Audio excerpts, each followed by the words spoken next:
Tidak hanya Rusia, militer Ukraina ternyata juga turut aktif mengoperasikan pesawat tak berawak atau drone untuk menghancurkan pasukan lawannya.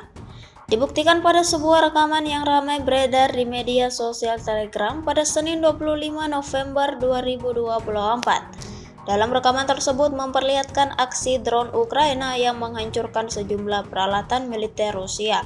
Di beberapa titik tempur, kendaraan militer Rusia yang beroperasi berakhir dalam keadaan hancur total. Hantaman drone Ukraina menjadi penyebab dari semuanya.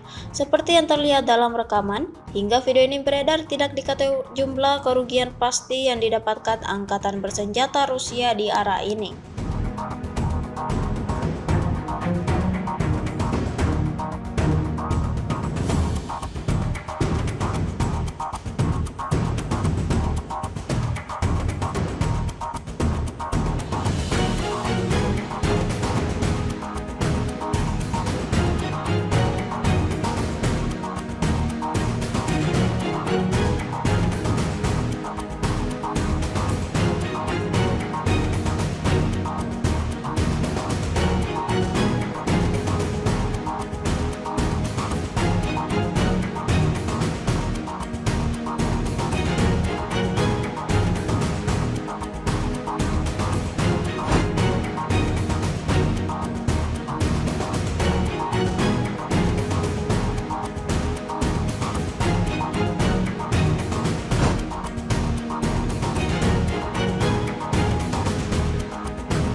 Download Tribun X sekarang, menghadirkan lokal menjadi Indonesia.